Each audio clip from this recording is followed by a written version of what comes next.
En pleno siglo XXI, la humanidad volvió a mirar hacia la Luna. Después de décadas sin misiones tripuladas más allá de la órbita baja, la NASA preparó una nueva etapa de exploración espacial con el programa Artemis. Dentro de ese plan, la misión Artemis II marcó un momento histórico, el regreso de astronautas alrededor de la Luna por primera vez desde los años 70. Es un símbolo de progreso, de ambición y de futuro, pero también es un recordatorio, porque cada avance en la exploración espacial está construido sobre una historia que no siempre fue triunfal. Una historia donde el riesgo, la presión y los errores han tenido consecuencias fatales e irreversibles. Para entender completamente lo que significa volver al espacio hoy, es necesario mirar hacia uno de los momentos más impactantes en la historia de la exploración humana. Ocurrió en 1986, un momento que millones de personas vieron en vivo, un momento que el sueño de llegar al espacio se convirtió en segundos en tragedia, el desastre del Challenger. Durante los años 70 y 80, la NASA apostaba por una idea que parecía casi imposible: hacer del espacio algo cotidiano. El programa Space Shuttle no solo era una innovación tecnológica, era una promesa, una visión donde los viajes espaciales dejarían de ser eventos excepcionales para convertirse en operaciones frecuentes, casi rutinarias. Los transbordadores podían despegar como cohetes, mantenerse en órbita durante días o semanas y regresar a la Tierra aterrizando como aviones. Era, en esencia, una máquina reutilizable, en un entorno donde todo antes se perdía por cada misión. Eso cambiaba completamente las reglas del juego. Más lanzamientos significaba más ciencia significaba más progreso, y más progreso acercaba a la humanidad a una presencia permanente en el espacio. En ese contexto, el Space Shuttle Challenger se convirtió en uno de los pilares del programa. No era un experimento, era un vehículo probado con múltiples misiones exitosas en su historial.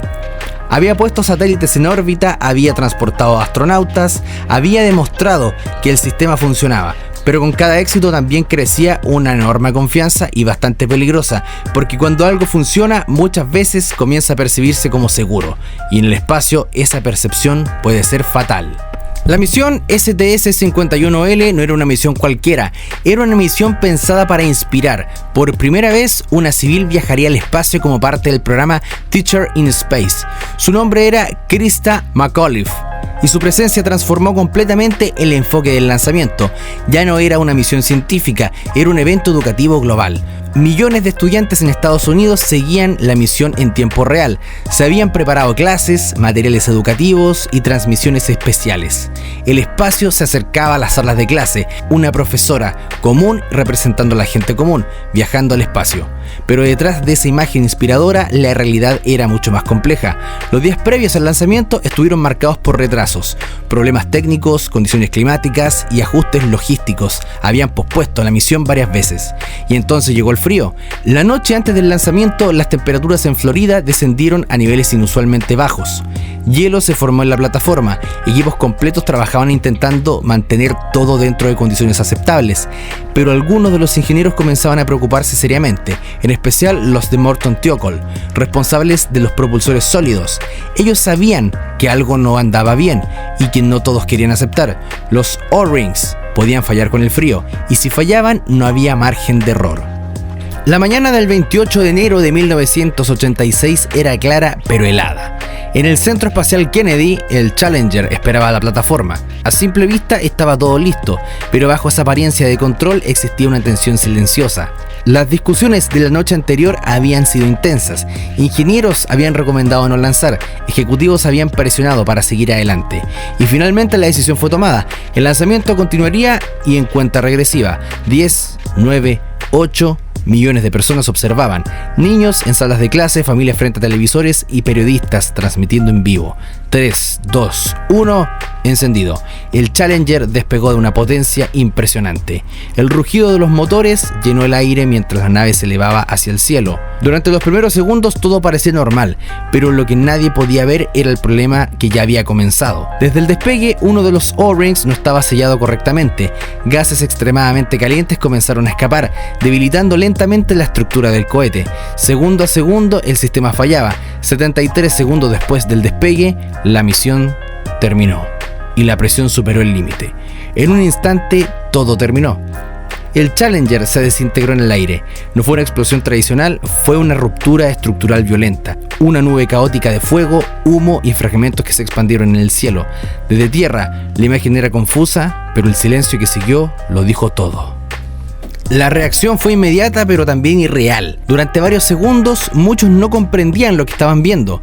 Los comentaristas intentaban explicar la situación en vivo, sin información clara y sin confirmaciones, pero lentamente la verdad se hizo evidente. El Challenger había sido destruido. 7 personas habían muerto frente a una audiencia global. El impacto emocional fue profundo. Niños que habían estado esperando ver a una profesora llegar al espacio, ahora presenciaban una tragedia.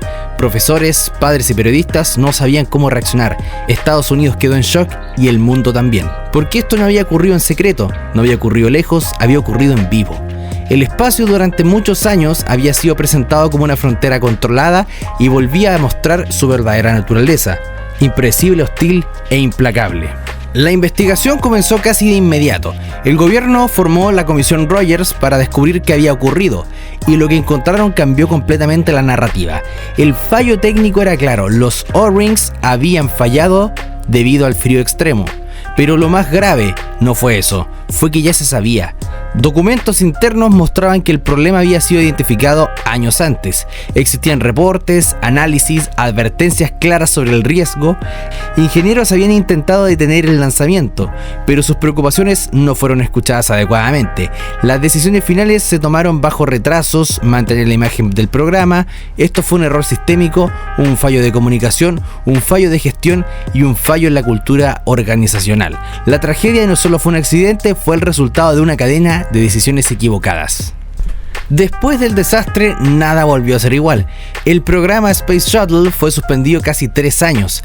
Cada componente fue analizado, rediseñado y reevaluado. Pero los cambios no fueron solo técnicos, fueron culturales. La NASA tuvo que enfrentar una realidad incómoda. No bastaba con ser tecnológicamente avanzada, también debía ser organizacionalmente responsable. Se implementaron nuevas reglas, mayor peso a las opiniones de ingenieros, procesos de decisión más estrictos, evaluaciones de riesgo más rigurosas, y el concepto de seguridad primero dejó de ser una frase y se convirtió en prioridad.